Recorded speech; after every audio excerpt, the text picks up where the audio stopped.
Hey everyone, welcome to the show. This is Mark Davis at Backstage. I'm here with Kaibabii Birdie. What's up, Kai? What's good, Mark? How you doing today, man? Not bad, not bad. So, bro, tell me what's been going on with you. You just dropped today. I just dropped today. Insecticide is out. Me and my friend song.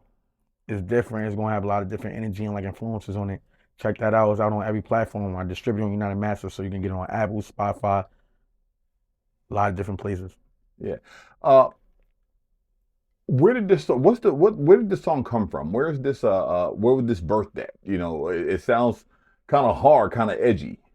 So the song with him specifically, it was his idea to be honest. And we picked out a beat together. The thing is, like, he had like a different ideology for it. We sat down and I wrote to it.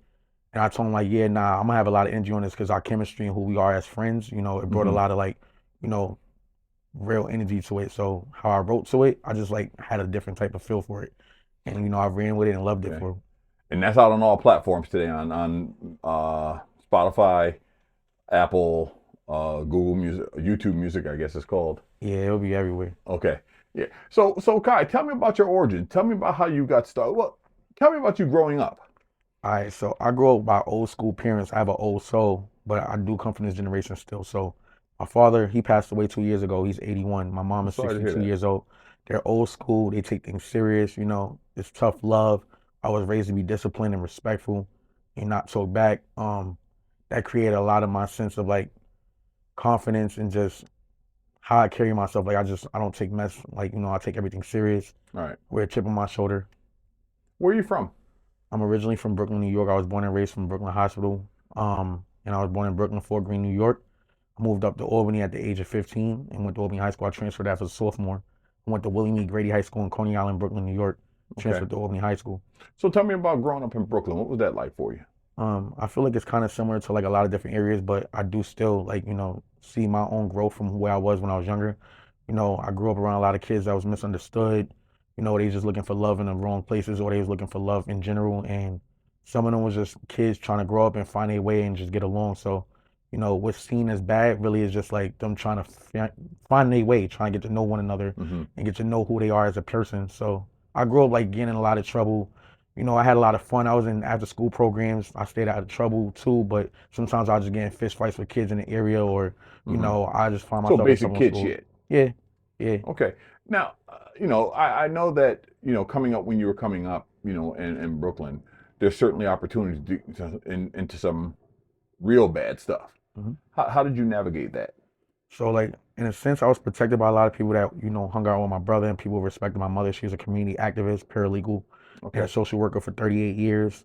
She graduated from John Jay Criminal Justice College. So my father, he worked as a city bus driver and stuff like that. He was really respected, invested money and things like that.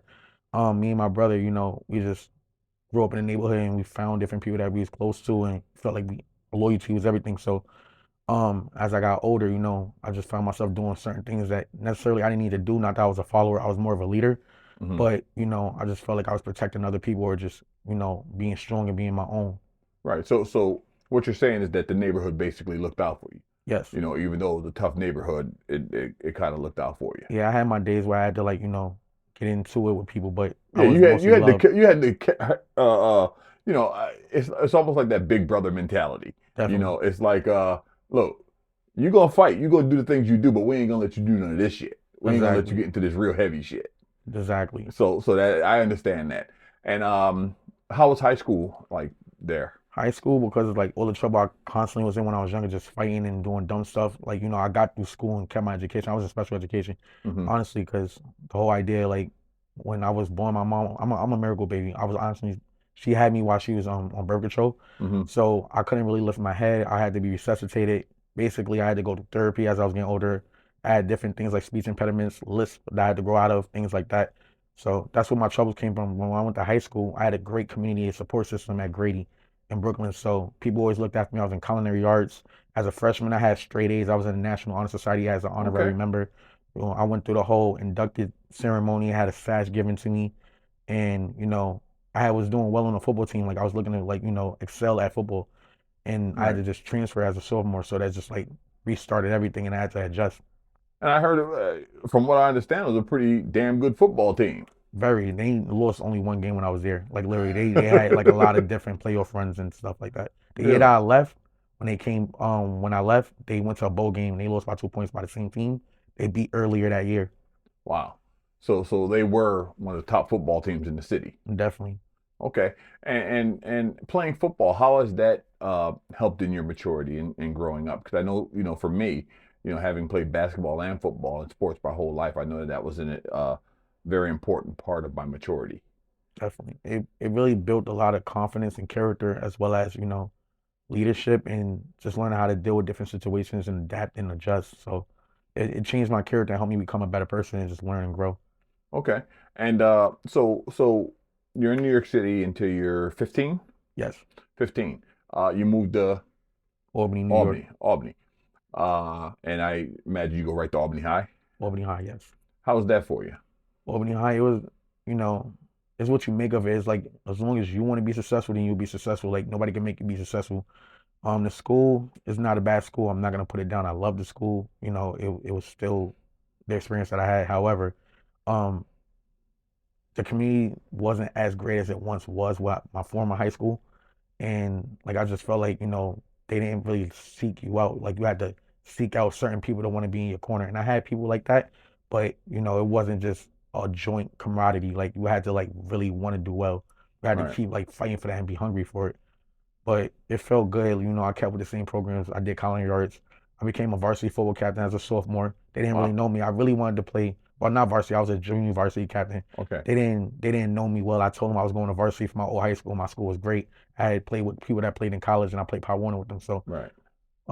as a senior, I did go up to varsity. And I became a varsity football captain, and I had great years, but we didn't really win as much. And no matter how much you put your effort in, how hard you work, not everybody could just come together and get the W. So Yeah, uh, Albany High's sports programs have certainly struggled in recent future. They used to have incredible programs there, but I think that as charter schools opened up and things like that, it kind of took away from their pool of talent.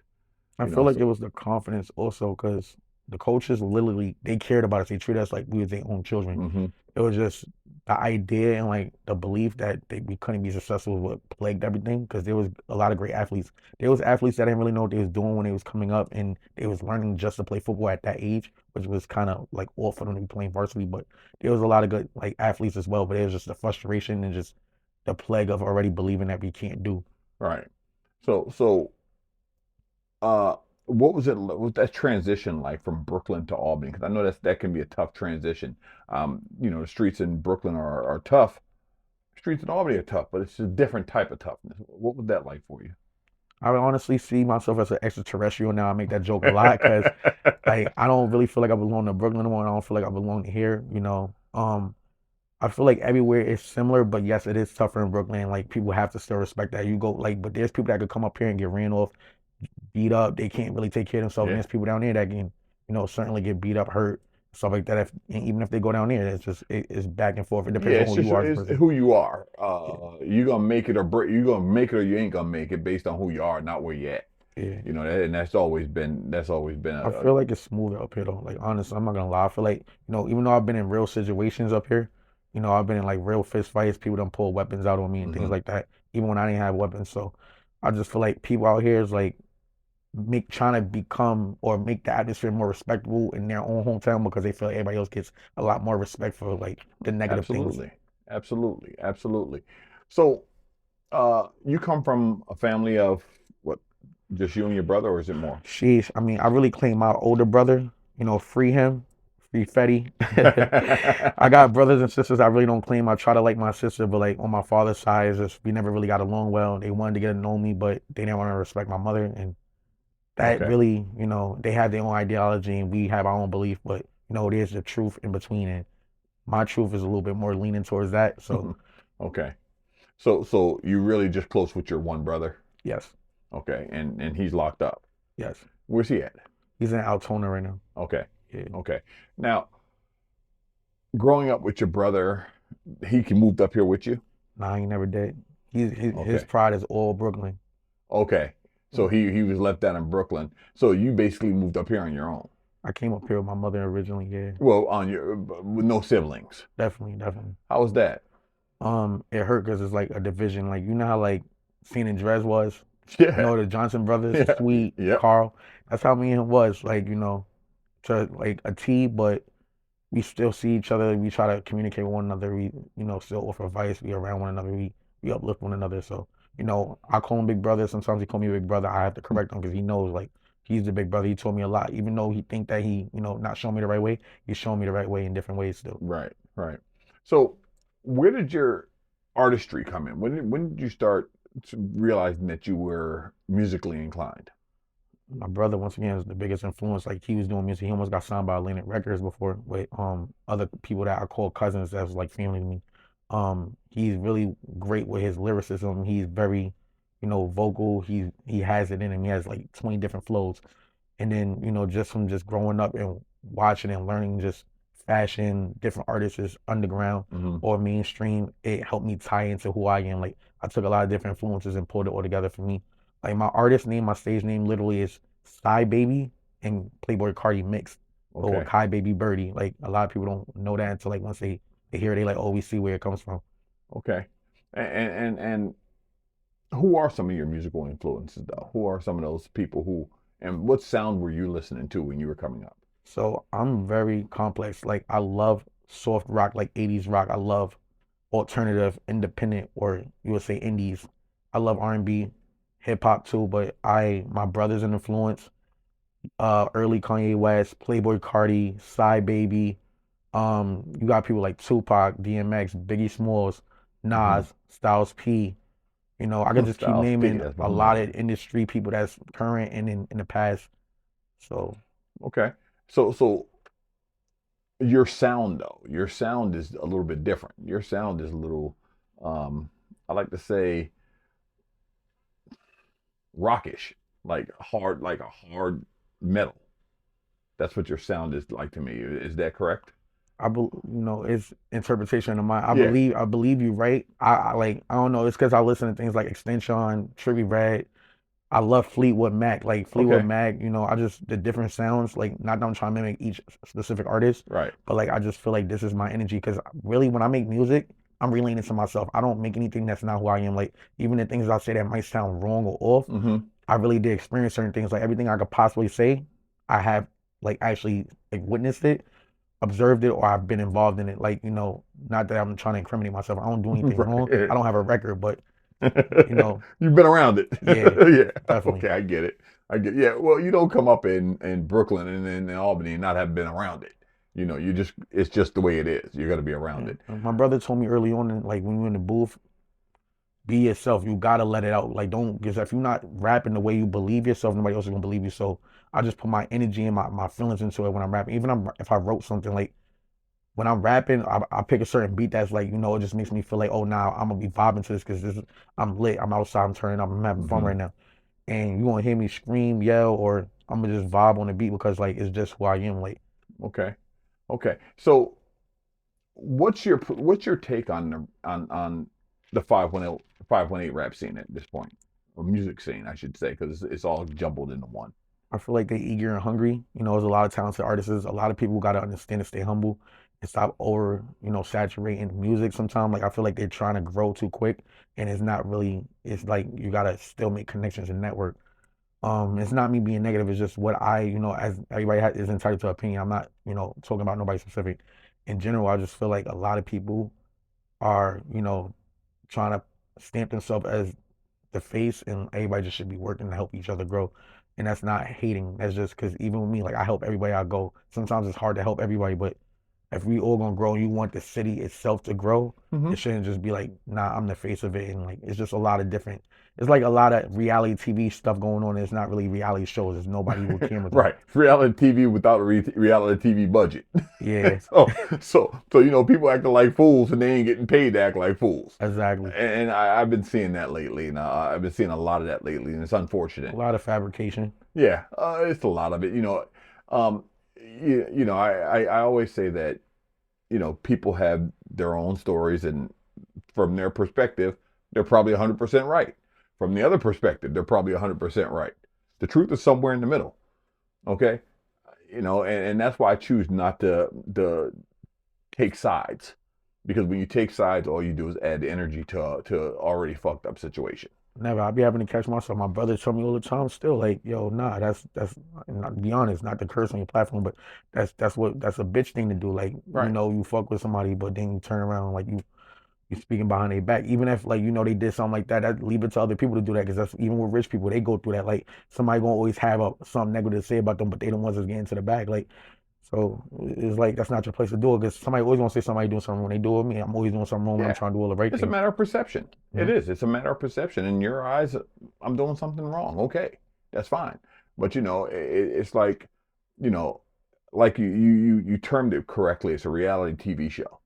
And it doesn't have a reality TV budget, but people are living their lives on social media and doing all this stuff on social media, trying to drag someone else down or build someone else up, whatever the case may be. But nobody's winning. Albany's losing. Exactly, and it be all ages too. Like that's why I'm like, it's crazy. Even if you date or whatever, like nobody's like, there's people that's grown because of their mentality. It don't got nothing to do with age. Like you'll be surprised how people carry themselves. It's getting frustrating because everybody want respect for their age, but they don't got the respect. All right. So I see that you've been involved in a lot of showcases. Well, a couple showcases. What's your take on the showcases? There's a argument going on right now that's pretty prevalent. I know where I stand on it, and the argument is that artists shouldn't have to pay to perform. It's controversial. You ask anybody else this yet, Mark?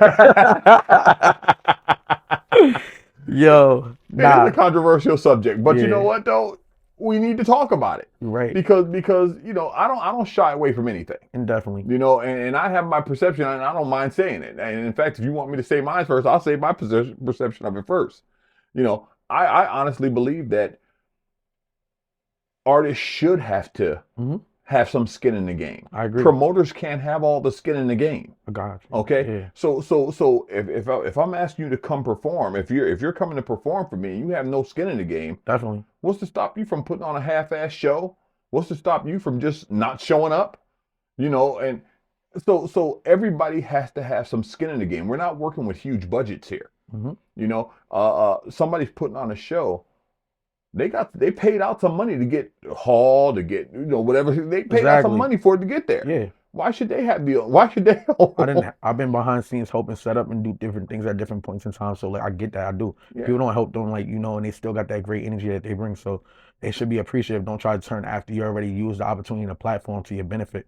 And to be honest, like if you're a new artist, like other people think they're, more progressed than others, but we're all still on the same level. Like a lot of Yeah. people ain't really go much places. Like please stop. No matter how much music you make, you're not as big as you trying to make it seem. Like you gotta chill and like be humble. Like Right. because there's people that don't even have the same what you think is work experience. They don't have the same music out like you, but they have different styles and flavors that actually might sound better to other people than you.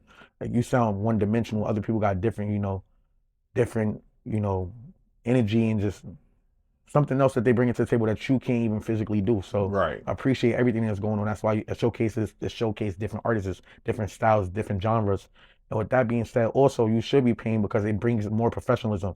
Not every artist is like big. They don't have a Absolutely. billion streams. You're not backed by a major label.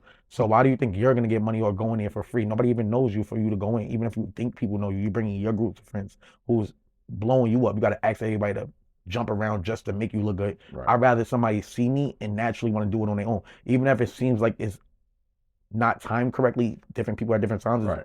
I know that this is me winning people over naturally. Like this is them naturally doing this. Absolutely. And It and makes me go harder. right. So when did we all get into this mindset that we shouldn't invest in ourselves? Too much propaganda and watching television, the media. They're off the rip thinking that they're supposed to get what's out there already, and you don't see what's behind the scenes, blood, sweat, and tears with those artists, is what they had to go through to get Yeah. there.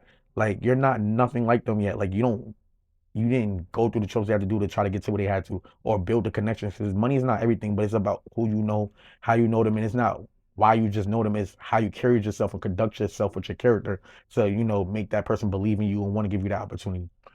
I call it an entitled society. Indefinitely. Everyone thinks that everything's supposed to be handed to them and just placed in front of them.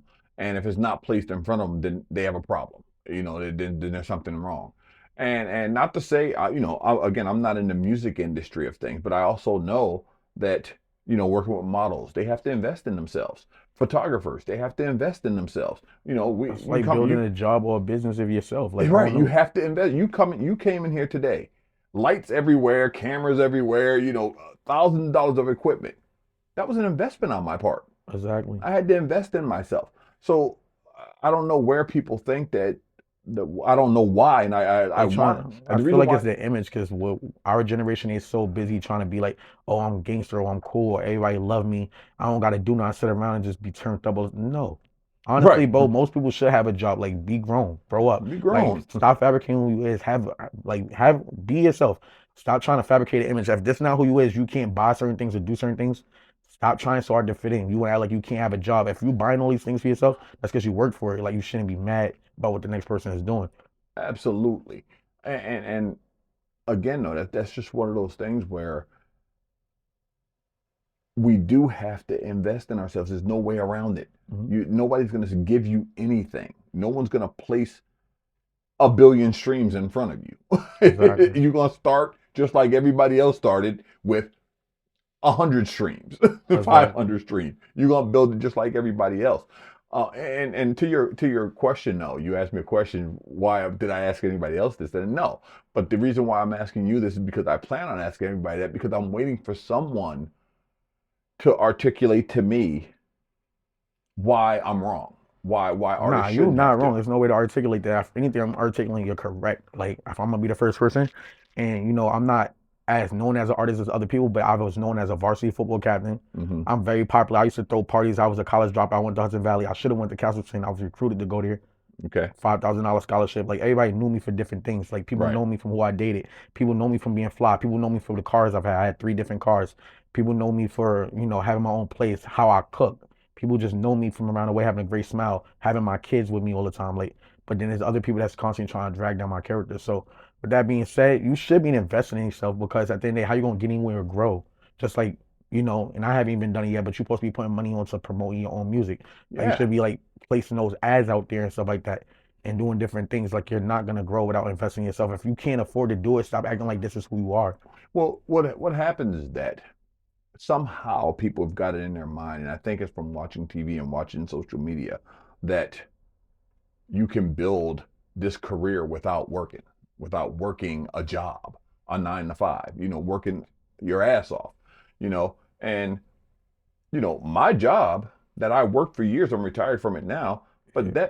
that was the money I spent to get this equipment first. Okay, so you're gonna have to work. Mm-hmm. No, there's no way And around their it. work So, ethic not really there. They fabricating it. That's the thing. well, I think that's what I'm And not seeing. everybody's meant to hustle either. Like, a hustler doesn't mean that you gotta sell drugs. It means just knowing how to, like, Go make get income. it. But like, a lot of them think selling weed. Like, I ain't gonna lie to you, I wasn't great at selling weed, like, at all. So it's not for me. Like, be yourself, bro. Right. That don't make you less tougher than who you is or more cooler or who you around, whatever. No, Be yourself. just go work that 9 to 5, Mm-hmm. get the things you want, be able to invest in yourself, and maybe one day this will be making you money. Maybe Exactly. that one day this will be, hey, I don't have to work a 9 to 5 anymore. But don't think that just because you ain't gonna work. So the work ethic has to be there because the work ethic, and that's what I find is lacking in a lot of people is that the work ethic is not there. So they're not even working hard at doing this. So that can be difficult. Now, you definitely, we communicated over the phone a couple times. You definitely told me that you invest in yourself, and I get that. But why do you think you see things that way? I feel like as I have a lot of room to grow, and I feel like I would be more respected if I'm more inclined to, like, be one to be helpful and respect who's in front of me because they're gonna want to work with me more at least. And then I'm not looking for handouts at all, so people will want to do more for me and give more and do more and want to see me grow and want to work with me because they see that I have the respect for them and they still trying to grow. You know, Okay, one hand washes the other. okay, and one of the things you said is that people try to drag you down. How do you feel they try to drag you down? What do they take shots at you behind your back? Always. So how do you deal with that? I'm thick skinned, but like I'm still human. I'm supposed to have emotions. So I feel like people try to shut me out, and then if even when I just try to avoid conflict because I don't always want to be like that aggressive, hostile person. Even if I try to be cool and just speak to somebody, they try to flip it on me. Like everybody's weird in a sense nowadays, and no matter how much love I put out there, it's constant negativity coming back because the way I look, my appearance, it just frustrates people because they feel like I'm doing better. It looks good. People struggle. You don't know if I got You're working though. yeah, I work really hard, and I got everybody else I gotta take care of. I'm only 26. There's 40-year-old men, older people than me that don't got their shit together. That's horrible. I done had to date 30-year-old females that can't get their shit together and need Right. money for rent. If I'm getting ready to lose an apartment or lose a car, or I'm struggling and I got 500, negative 500, whatever, nobody gonna give a fuck. No, they gonna look at me like I'm stupid. I gotta figure it out. And it's like I still find myself being good to people even after I get out of my own situations. So it gets frustrating, but I never lost the heart. I just don't know how to walk around being angry and evil at people. That's why I'm so full of frustration and anger because I'm like, I'm still treating people good and I keep moving the way I should move because that's who I am. But no matter what, I keep getting treated like shit. And then when I do struggle, because life is a roller coaster, it's always ups and downs. It's never going to be perfect. Hmm. Never study. Even when you're rich people kill themselves. They overdose on drugs. Like Absolutely. no matter what, like you want to go through a journey forever. We're literally living on purgatory. Purgatory is not a state of mind. Purgatory is right now. Like you get killed by monsters, evil Hmm. people, whatever the case may be now. So I just feel like, I'm trying to be a saint. Like, I don't think I'm better than nobody, but I'm trying to be as good as I could possibly be. You know, Hmm. I'm not. And that's got to be difficult because, um, I was talking about I was talking with Pesci Kruger, and I mentioned that because of you living in a small town, I shouldn't a mid-sized town, small compared to where you Brooklyn, but when you're living in a place like this, there's a crab in a bucket mentality. Yeah, Where people just they don't want to see you grow. So if they think that you're growing, they're gonna pull you down, start talking bad about you and all this stuff. And he said something to me that has stuck with me. He said, well, the problem is that crabs ain't supposed to be in a bucket. Crabs are supposed to be in the ocean. So whenever you take that's people, intelligent. yeah, Shout out to him. That's intelligent. yeah, whenever you take people and you put them in a confined area, you're gonna get that type of mentality. So what I would say to you is that keep rising above that. Keep rising above it and understand that in the business you're in, Yeah. good talk, bad talk, shit talk, whatever is good talk. Okay? If you ain't doing something right, nobody gonna talk about you. They're not gonna hate on you. It's There supposed to you help you go. get going. There you go. If you ain't got no haters, you ain't working hard enough.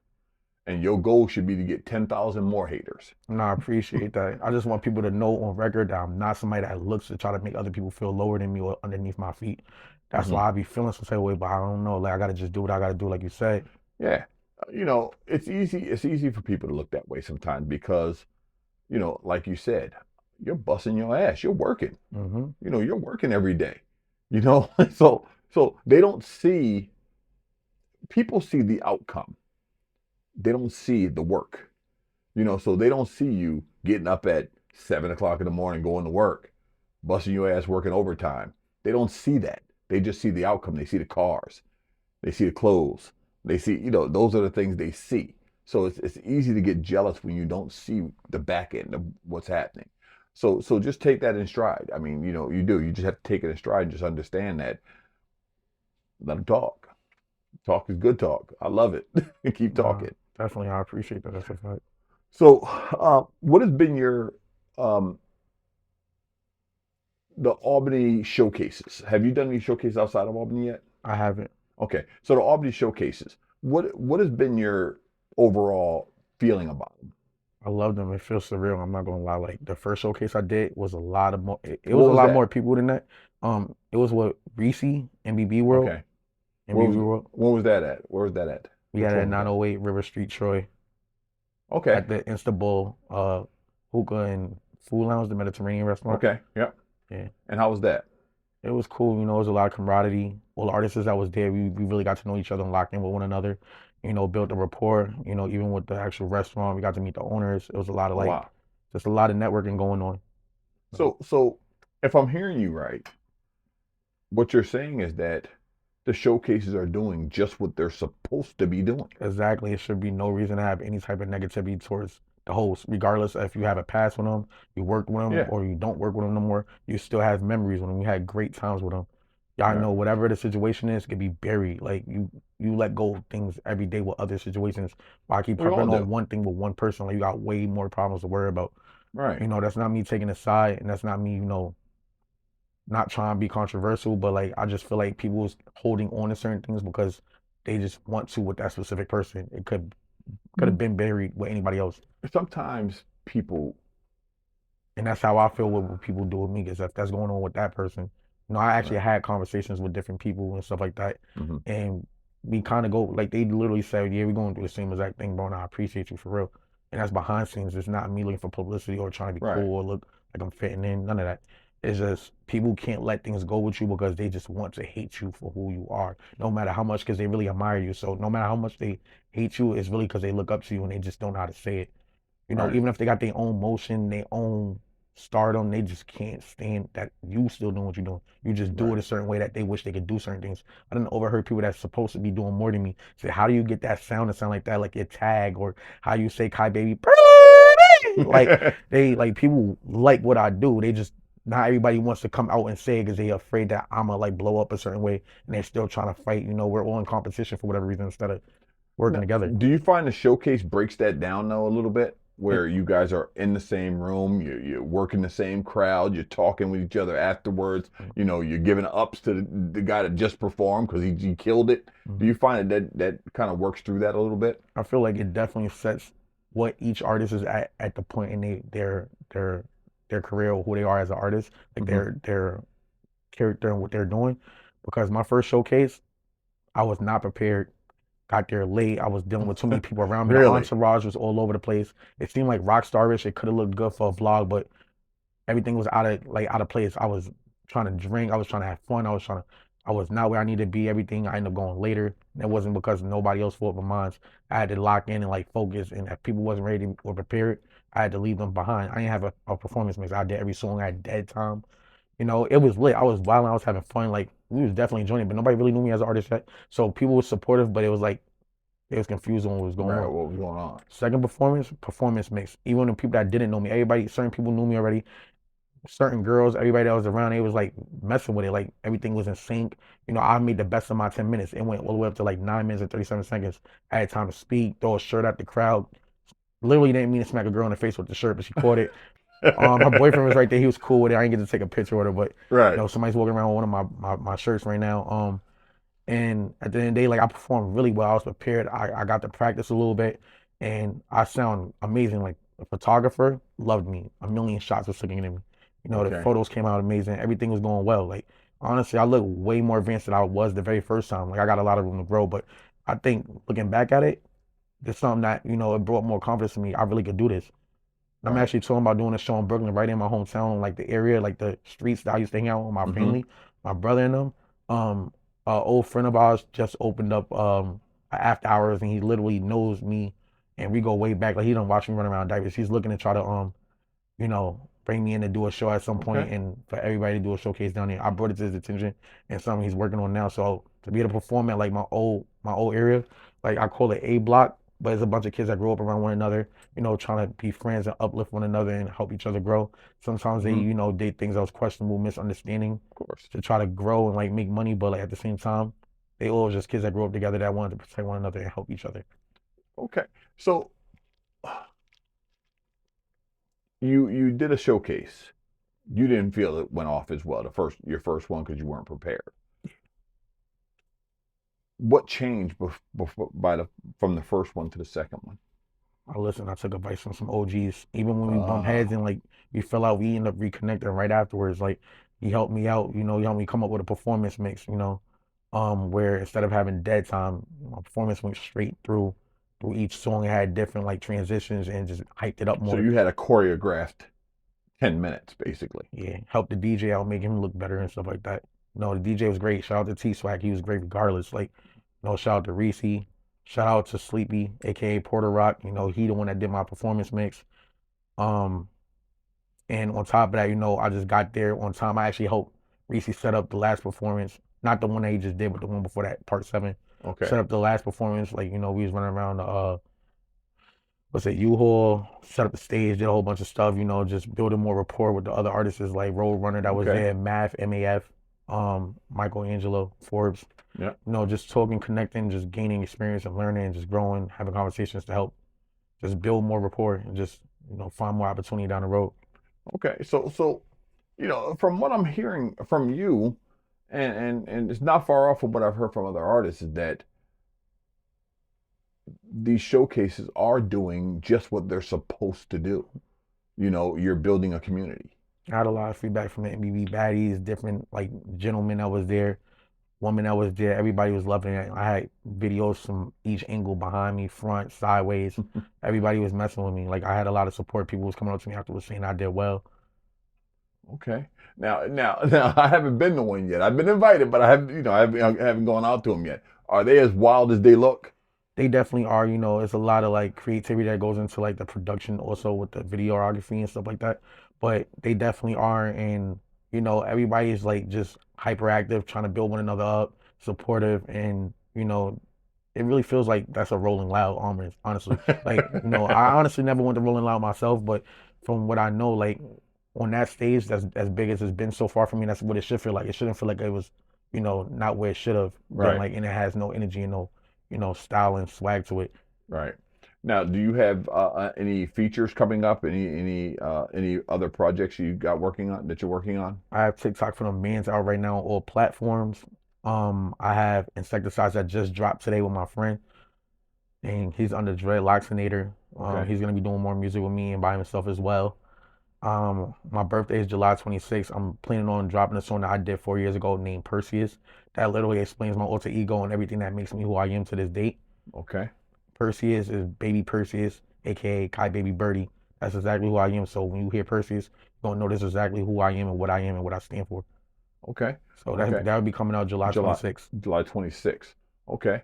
And if I can ask you, where do you see yourself at in one year?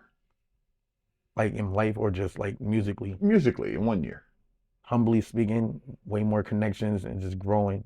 I can't foreshadow what will come, but I could just, work hard and have the work ethic and just grow and keep maintaining and just building. Now, do you plan on staying right here in the 518? I love supporting where like, my community was.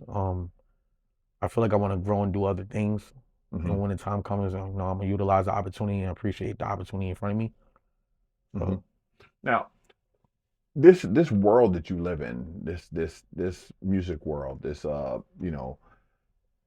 showcases and studio time and stuff. How does that affect your ability to be a father? um family life, kids come first. I feel like, I put everything musically on a back burner besides that because I was always like my instincts is to always try to be a better father than all the men that I saw around me. Hmm. So I take it super serious and it's so stressful and strenuous on me. But what I say is like with the music, when I go, I go. Like I don't mean to, but my favorite artist is Playboy Cardi. Aside from like, Side Baby. Despite everybody I listen to a lot of different people. Playboy Cardi is like my aesthetic is built a lot around him. He changed who he was over time, but I mean early Playboy Cardi. Like, Hmm. Right. um, I don't understand why I'm doing this now. I'm trying to get better with it, but I feel like I'm more, rare and mysterious with what I'm dropping or how I'm going to drop. I have a lot of music. Like, I'm not gonna lie, it's not so much, but I have a lot of music in the vault, and I'm planning on doing different things and growing it and releasing that at different times. But like, I literally pay for my leases.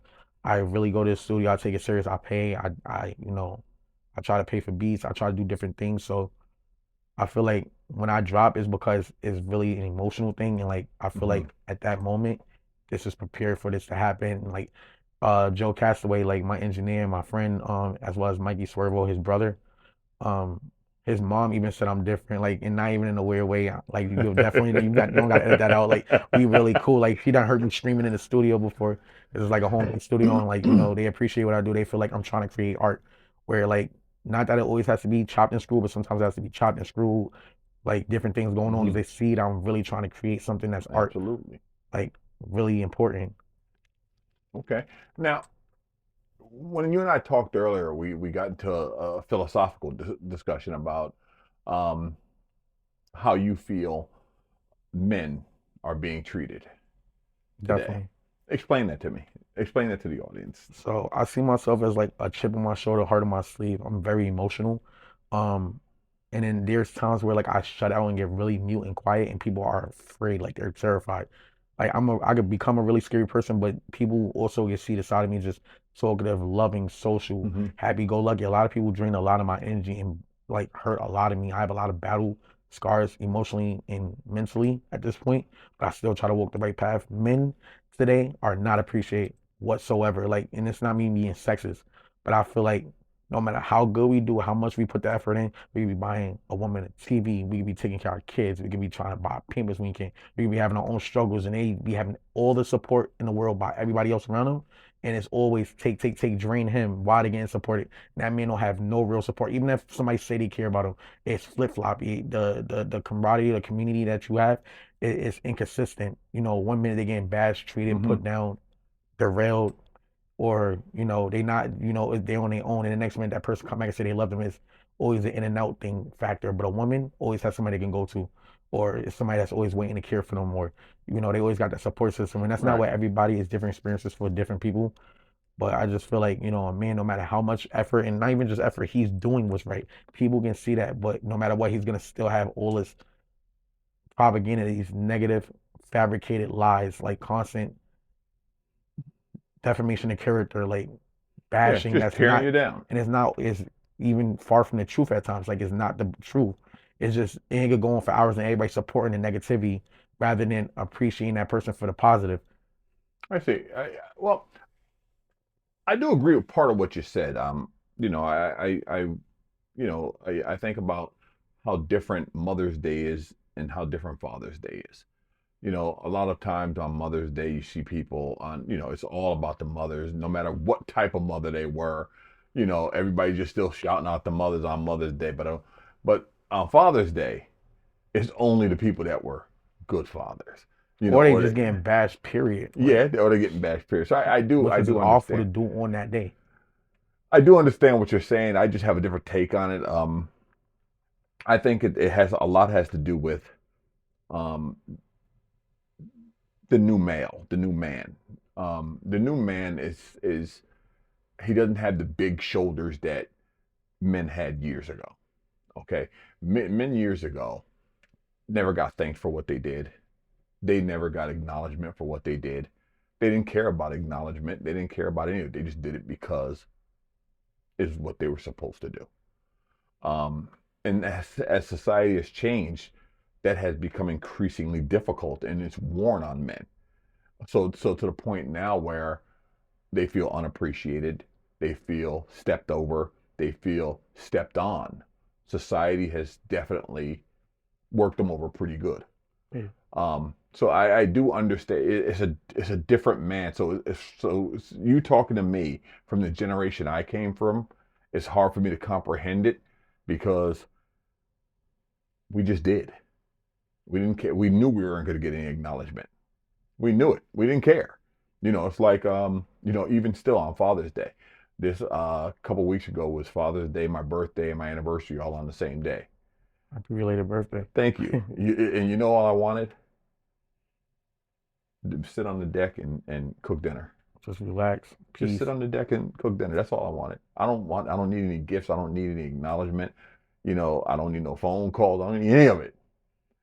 I just need the peace of so I get it. I get it, and I'm glad you bring that out because sometimes I have a tendency to look and think that men today are weaker than men of my generation, and that's not the case at all. Nah, Society is just beat. we feel like Jesus did. Like, not even in like the beating, it just feels like we take a toll on us. It's Yeah, tiring. because what you're saying is and I understand now where it's coming from, and I get it more because even though we didn't expect much, we didn't get acknowledgement, we were still respected differently. Exactly. It's You know what more I'm saying? respect. So we were just respected differently. So that was all we needed was that respect. And if I'm hearing you correctly, you're saying now the society has voided you of that. So men don't even get respect It's anymore. bad apples, women are trying to come up and be more stronger, and we can Hmm. respect the empowerment, but it's like they don't really understand that we both need each other still at this point. Right. And it's like no matter what we do, like we could give all the love in the world. It's not that I need you to tell me I appreciate you for doing for me. I don't want you to constantly say, thank you for doing this, thank you for doing this. I just need you to respect me. When you get mad or you don't get one thing your way, you're literally taking away everything that I've ever done for you. Right. And it's hard enough for me to do everything. I'm already cutting off my fingers to try to provide and take care of things. And you're not having to really lift your fingers as much as you do nowadays, or other people have done, or you did in the past. And if I'm making things easier, why am I not having you make things easy on my end? Or, just appreciating it. Like you wait and destroy me Hmm. while I'm trying to uplift you. Yeah. I mean, I definitely see what you're saying. It's and one thing you have to understand though is that there are some bad men out there. Definitely. Terrible fucking men. Terrible men who shouldn't even, aside from what's between their legs, wouldn't be even categorized as a man. Okay, they don't provide. They don't work. They don't. They're not strong. They don't protect the home. They don't protect their kids. They don't protect. And I'm not saying get out there and fight and do all that stuff. I'm saying protect the home by taking care of the home. They don't do those things. So those are not men.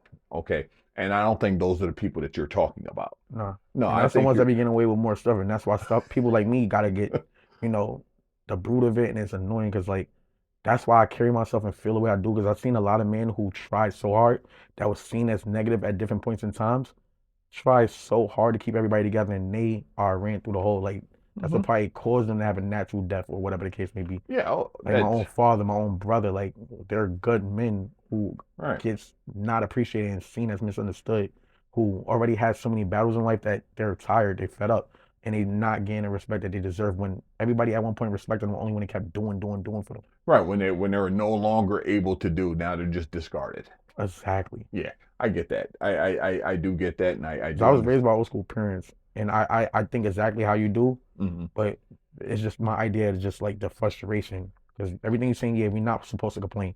I get told this all the time. I have these conversations with my mom, brother. I used to with my father before he died. We gotta be men. We can't, but that's the thing. Why can't we have like the respect or like feel like we can express ourselves? 'Cause that's what people at some point want to take drugs or Hmm. overdose or kill himself or do things. My best friend, rest in peace, Jamon Stone, Rob Bezel, my best friend.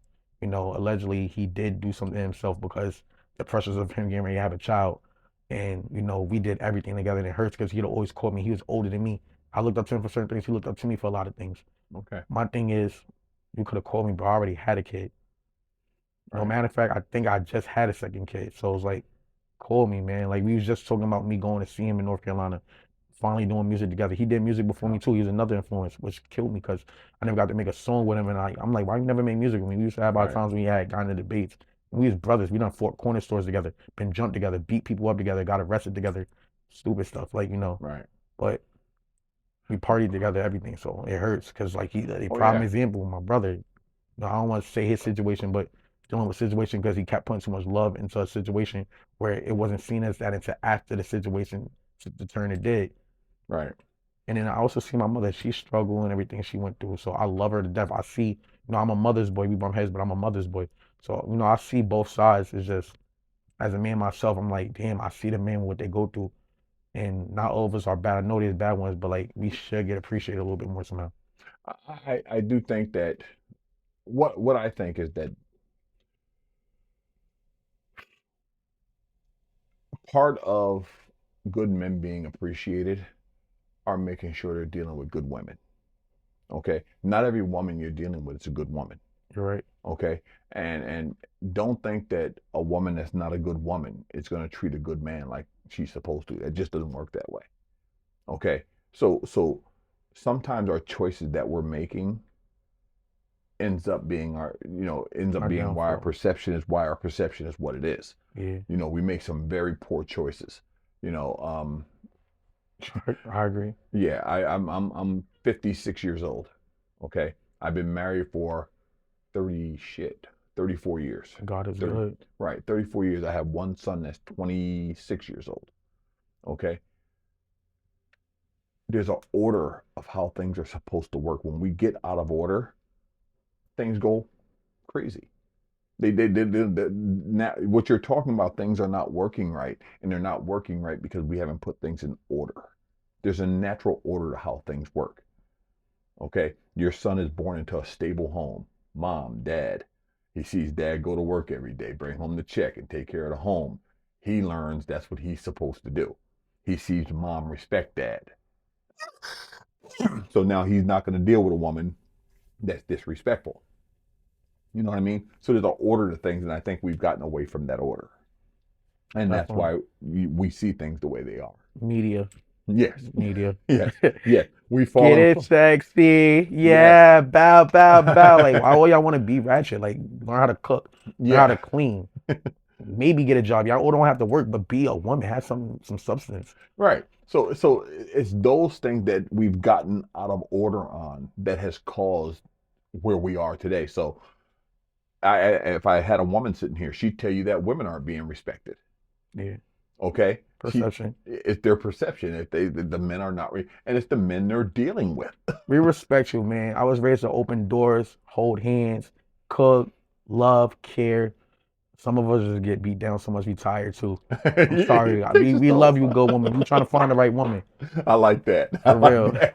And That's just because I Kaibabii make Birdie music, talking to I'm you. not one of these artists that's like, oh, I'm a thug. I'm outside. Yeah, I don't got no respect. Fuck every bitch. Yeah, yeah, you gonna eat me up? No, You work, it's good ones. I right? work. I provide. I take care of my kids.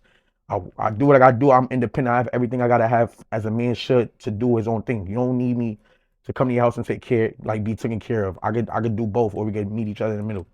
I like I mean, that. like, That's Kaibabii Birdie talking to you, ladies. So, Kai, I want to thank you for stopping in. I It's thank been a you. very engaging interview, I appreciate you for and real. I look forward to seeing you on the set some more, hearing more music from you, Yes, and working sir. with you some more. Nah, I appreciate that. I look forward to it too, for real. Big opportunity, and I'm grateful, Thank you, brother. for real.